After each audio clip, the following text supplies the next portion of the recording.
Hi there, my name's Mike Killen and I'm really glad to be joining yourself and Brian on this Impact Offer Challenge. And today what I want to do is share with you a definitive guide on what you do and how to package it, as well as, perhaps most importantly, how to justify a high price and how to set the correct price point for your business. Now, the problem is that a lot of us, when we're starting out, and even when we've been running for quite a long time, we might not feel like we can justify a particularly high price. I've always felt that it's important to have a very high ticket 5-figure price, hence the title of my book called 5-Figure Funnels, whereby if someone wants to work directly with you, you should really be charging anything from $10,000 to $15,000 plus. That's because your time is extremely important. And if you're working with the customer, it means you're not working on your business. Now, that's not to say that you should only have high ticket products, far from it. And I can understand why some people might struggle to deliver a higher price point like that. But hopefully with the exercises we're going to go through in this video, I'm going to share with you my process for developing a suite of products and also get a better understanding of what it is that you actually bring to the market. So even if you're a complete beginner, I want to share with you how you'll be able to charge $25,000 for a project all the way down to, those $9 kind of low value, low tripwire products. There is a misconception that your price is determined by either your experience or your time on the market. I hear a lot of entrepreneurs and a lot of business owners say, well, I'm only charging $1,000 or $50 or whatever because I'm testing the market right now. I'm new to the market, I don't have a huge amount of experience, and I want to make sure that I get some portfolio work under, I want to get a few sales. And that is categorically the wrong way to go about it. First of all, your time on the market and your experience levels have zero impact on how much you are able to charge. This, for many people, is a fundamental realigning of what we have been taught throughout all of our education process. Throughout all of your education process, you are taught, go to school, learn, get educated, go to even second and tertiary based education processes like university and postgrads. And eventually, if you rack up enough education under your belt, you'll be able to charge and command a higher price for your salary. And we think that that applies to business as well. And it absolutely doesn't. And you have to be comfortable with the fact that you are going to be charging higher prices. And when I say higher prices, some of my services cost $65,000. If you want to work with me one-on-one, it costs roughly between $65,000 and $70,000 as a rule. I also have products, however, that I charge $2,000 for, or $1,000 for, or even one of my books is like $25, which is considerably higher than a lot of other people's books. So how have I been able to increase my prices in those areas compared to some of my competitors? But also, it's not necessarily about just having the highest price possible. It's about having a high price compared to others. For some people, a £2 bar of chocolate or a $2 bar of chocolate is like plenty of money. That's crazy money even then. And for some people, they'll be willing to pay $10 or $20 for a block of chocolate. So it's also about understanding where your relationship is with the marketplace. You have to get comfortable understanding that some people you talk to will say, that's insane, I'm never paying that kind of money. That's fine. They don't represent your customers. But there are people, when I launched my 5-Figure Funnels book, I did a promo offer where I sold it at cost, and I think I sold the ebook for around 99 cents. And even now it's still crazy cheap. And I still had people emailing me saying, have you got a cheaper version? Have you got a free version? I'm like, it's literally less than $1. If that's not the cheapest that I can make it, I don't know where else I can go with that pricing model. The problem as well is that when you enter into the market at a low price point and you start getting those types of customers in, you will stick with that low price point market. And it's very difficult to pivot or transition out of it. So if you say, oh, I'm discounting my products and services to try and get some portfolio work in, you need to think differently about how to get portfolio work in. And hopefully with this exercise, I'm going to show you how you can quite comfortably justify a 5-figure price tag, a 4-figure price tag, a $100 price tag, or a $1,000 price tag. It doesn't really matter on what the price is. So get comfortable knowing that you are going to be charging the right price for your business, not the right price for your customers. So we have a saying here at Sell Your Service, which is sell futures, not features. It's not about the features that you deliver. What you're actually selling is a brighter, better future to the customer,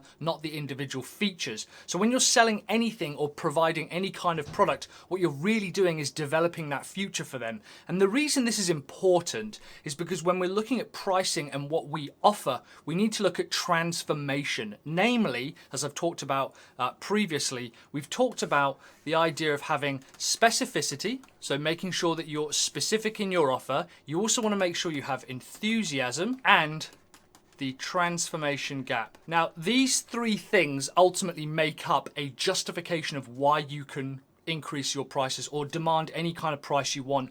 But also, even if you're going like a pretty standard price that everyone else in the market is going for, you still need to be able to answer these 3 points. Specificity is about being specific with who you work with and the transformation that you're going to give them. Generalists attract general pay. Specialists attract specialist pay. You've got to ask yourself, who would you expect to charge higher prices? Someone who says they do general building work, or someone who says they specialize in turning dilapidated, rundown buildings into forever family homes? One of them, the specialist, is going to be able to charge much higher prices because they're specific about the transformation that they're giving. You need to be specific with the transformation and the future that someone desires.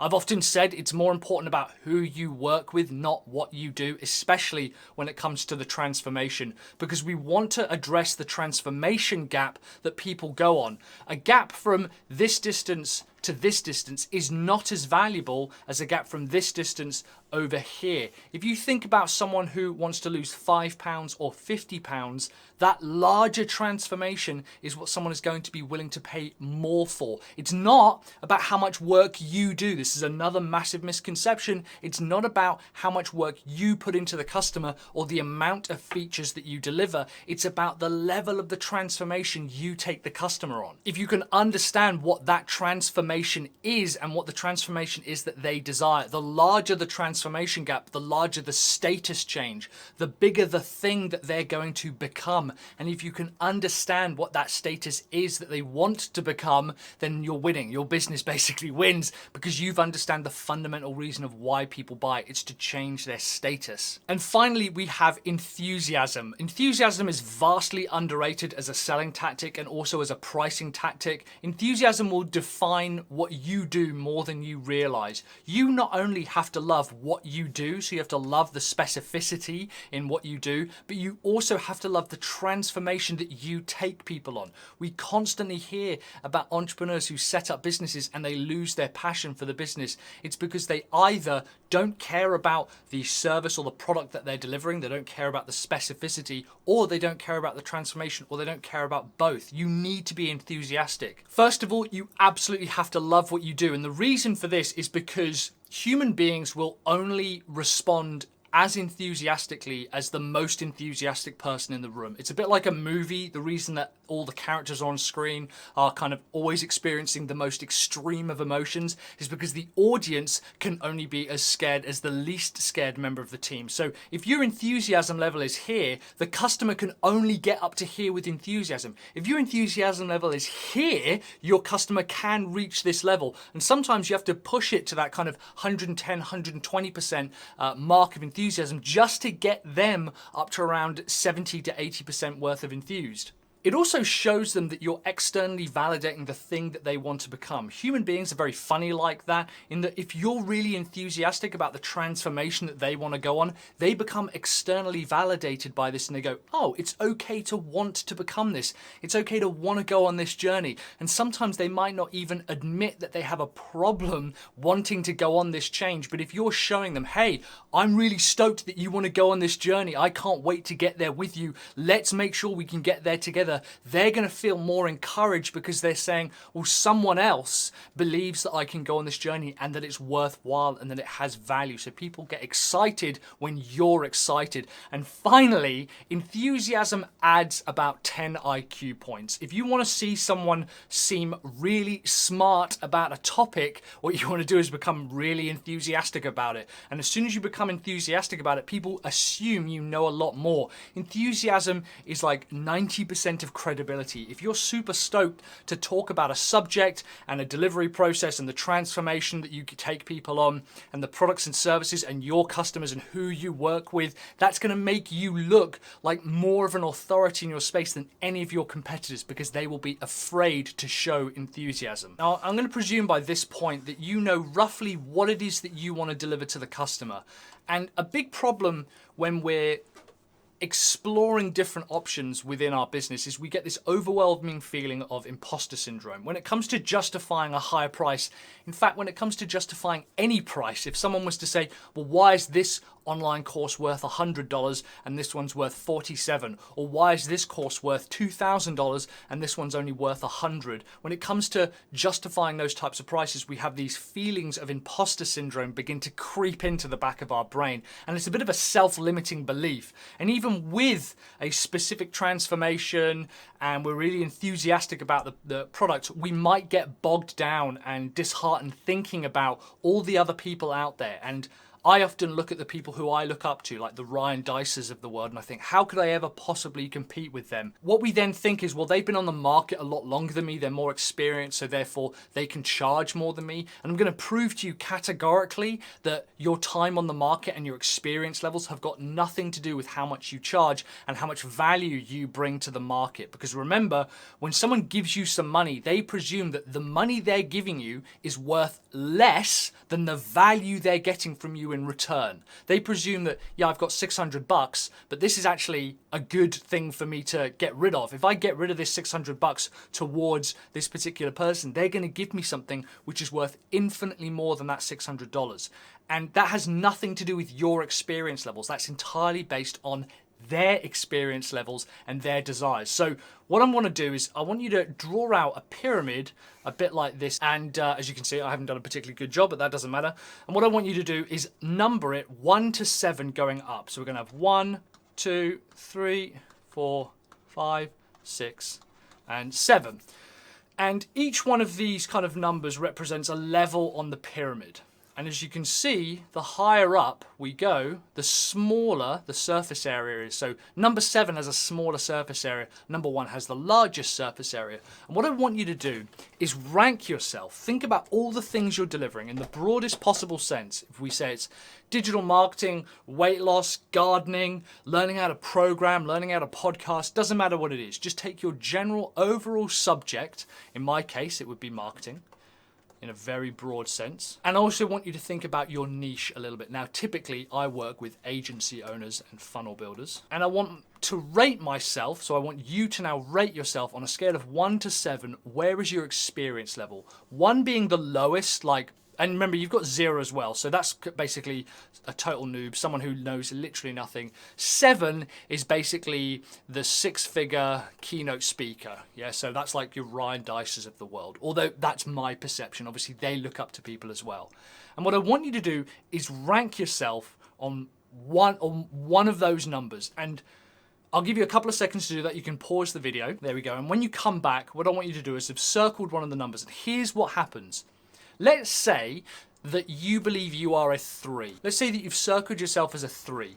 Here's what's fascinating. You can still provide enormous value to everyone who's a 0, everyone who's a 1, everyone who's a 2, and most people who are a 3. You've actually captured the largest part of the market, which is the people who need the most amount of help.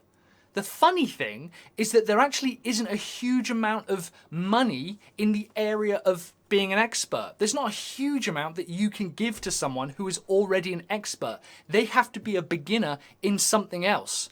Ryan Dice probably does spend an enormous amount of time learning about marketing, but I can assure you he spends more time learning about how to manage his money, how to manage his team, where to invest the money that he's made already.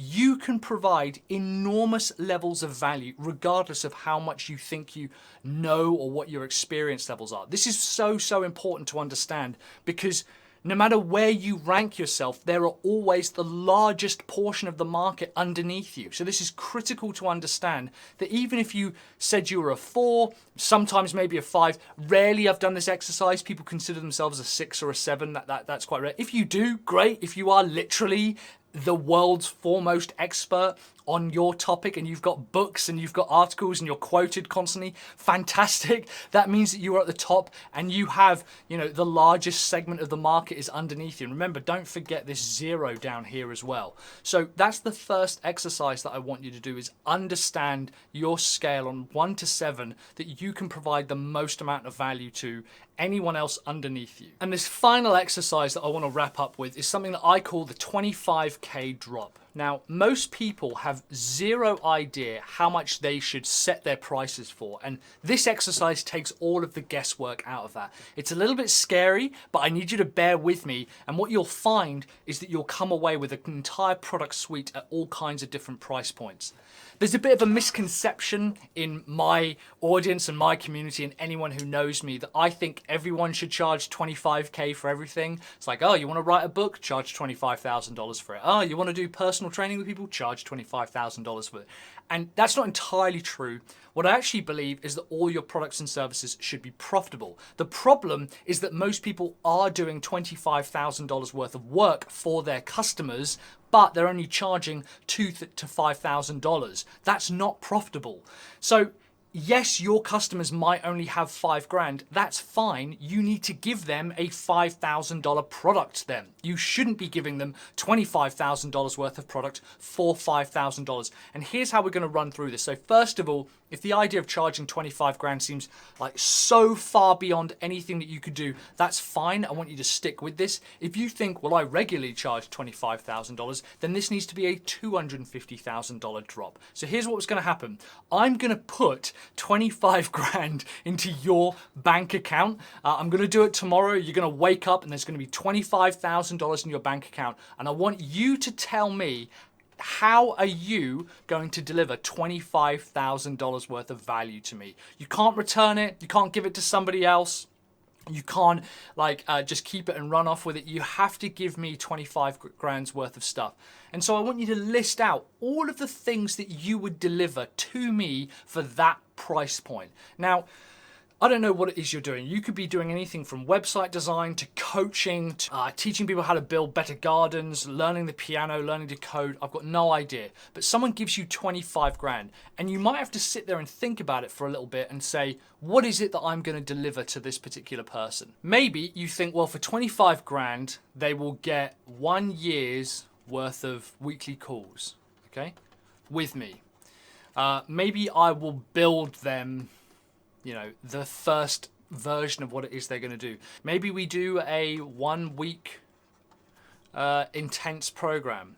Maybe we do a weekend retreat. $25,000 is a lot for some people and it's not a lot for other people. So you've got to start thinking about what would you deliver? And I want you to just list out everything that you would give me if I gave you $25,000. Maybe you'd get the top 10 books.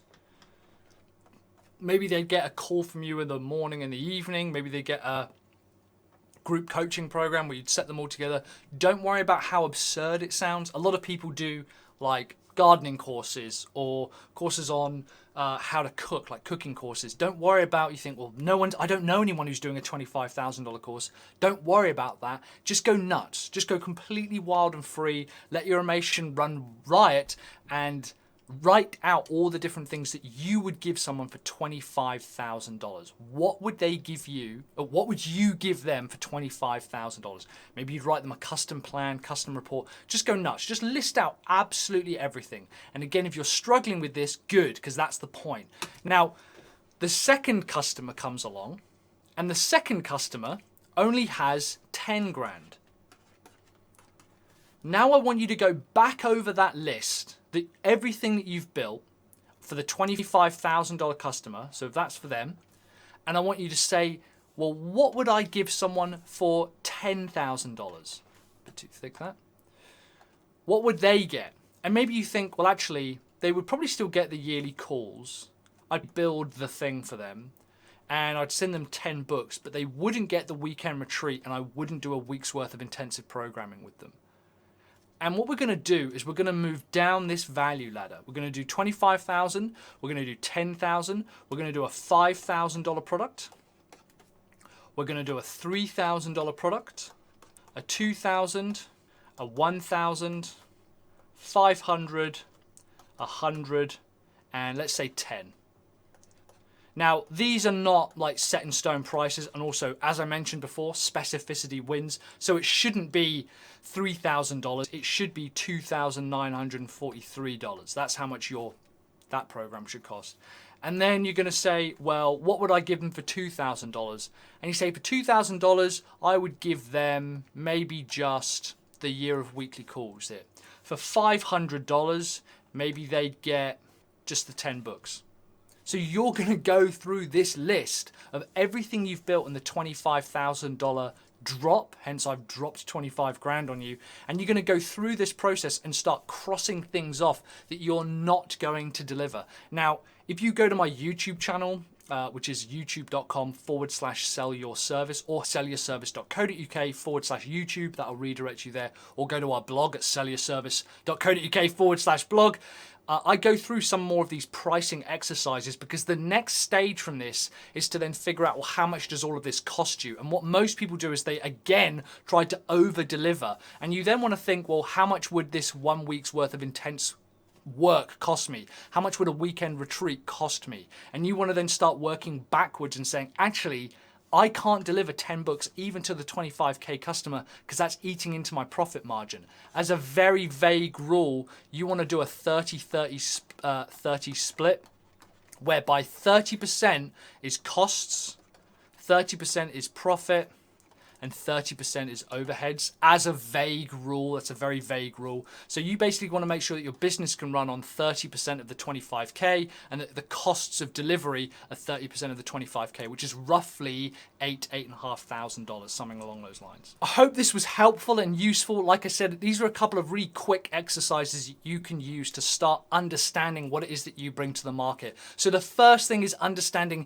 your specificity, the transformation gap, and enthusiasm. Make sure that what you do is specific and who you work with is very specific. You're not a web designer. What you are is someone who helps entrepreneurs launch their second book tied in with a paid course. That's what you actually do. You just happen to deliver it with a website. Make sure that you understand the transformation gap. Someone going from £5 to losing £5 or losing £50, you want to make sure that someone can help lose £50. Make the biggest transformation possible and make sure that you are enthusiastic and excited to work with those customers as well. Then go through the value pyramid. Rank yourself on a scale of 1 to 7 to understand where you fit in with the market and where the rest of your market is, and you're probably overthinking it. And finally, do the 25k drop. Figure out what you would deliver for $25,000 to someone who would give you that kind of money, and then work backwards all the way through 10 grand, 5, 3, 2, 1, $500, $100, and $10. These here are your entry level products. And if someone then only has $3,000, that's not a problem because you'll have a $3,000 product ready and waiting to go. My name is Mike Killen. I'm from Sell Your Service. Thank you so much to Brian and his team for inviting me on this. I've absolutely had a blast. Make sure to email me, michael@sellyourservice.co.uk, if you've got any questions. In the meantime, thank you so much for watching. I hope you enjoy the rest of the challenge. Have courage, commit, and take action.